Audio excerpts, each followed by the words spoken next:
Allah'ım niye ben? Neden ben?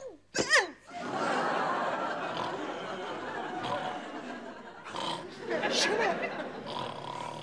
Şenel! Şenel uyan!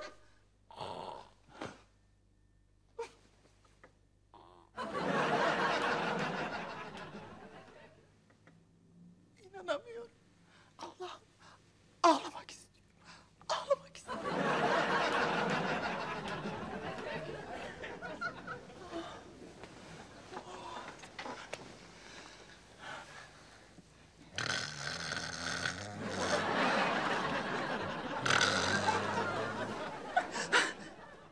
Ay şuna bak bir de gülüyor. Allah'ım delireceğim şimdi. Şenel.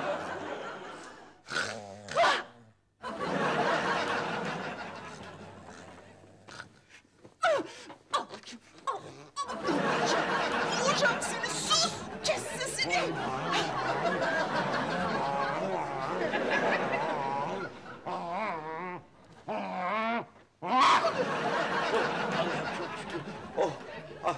Rüyaymış. Ay ne oldu kocacığım? Rüya mı gördün? Ne oldu? Bir şey mi oldu? Ay üzerine affet karıcığım. Bir kabus gördüm. Kötü bir kabus.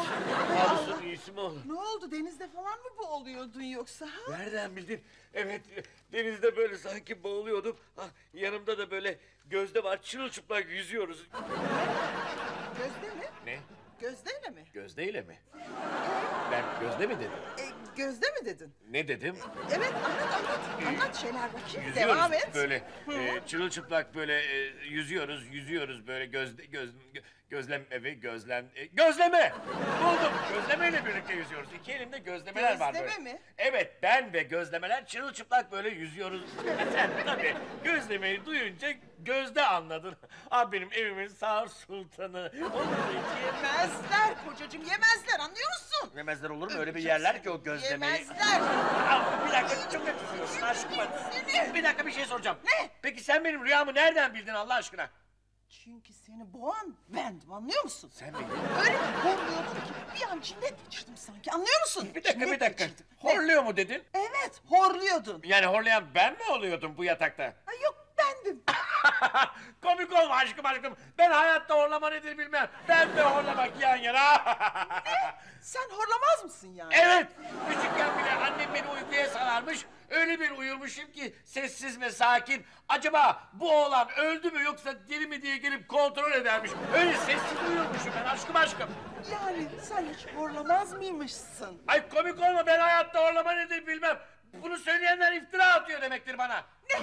Ben şimdi sana iftira mı ediyorum ha? İftira mı ediyorum? Bilmiyorum sen misin ya da başka biri mi aşkım. İftira ha? Demek ben sana iftira ediyorum. Ama aşkım yine nereye yolculuk? Gel kızım. Bütün gece sana iftira edip de uyuyamayacağıma seni şöyle balkondan atıp da bir güzel uyumayı tercih ederim. Yürü bak. Şimdi de biraz dışarıdaki kedilerle uğraş bakayım sen. Horlamazmış beyefendi. Makine dairelerinde bu kadar gürültü olmuyordur be. Hor. Necati gülme.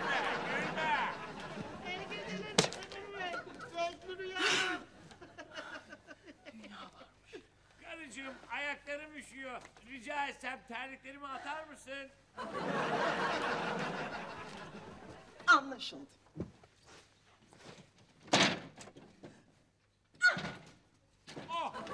Hadi şimdi oyna kedileri. Bay horlama.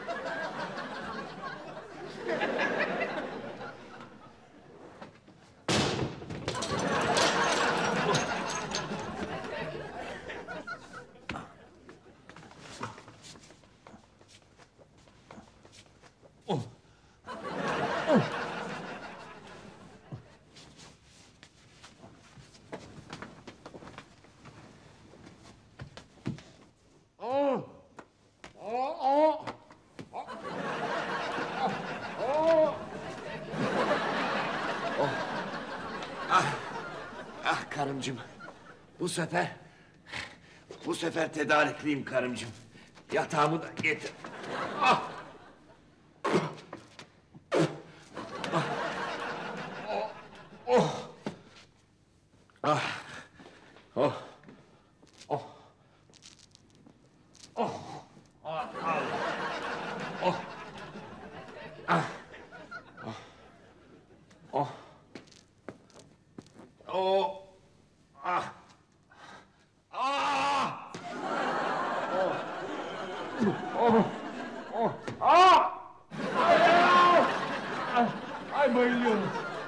bayılıyorum yani. Allah Allah ya. Kim açıp bıraktı bu kapıyı be? Her bir şey devrilmiş kardeş. Lokanta değilsin sanki. Al. Şener Bey terliklerini burada unutmuş işte. Al. Al bunları. Savruk adam canım bu Şener Bey. Anam. Şener Bey! Sakın içeri gelmeyin. Yatağın altında fare var. Ama ben onun içini bitireceğim şimdi.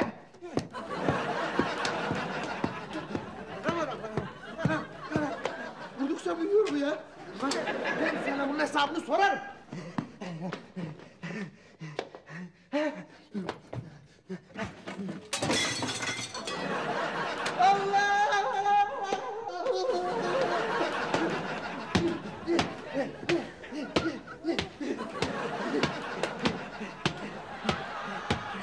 Geberemedin lan!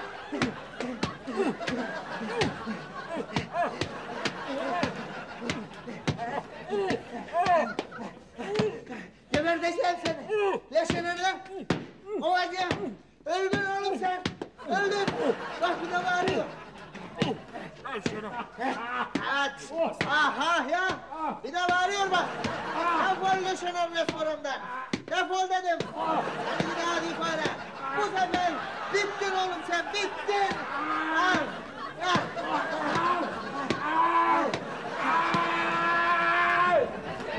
Şener Bey! Necati sen bittin ulan bittin.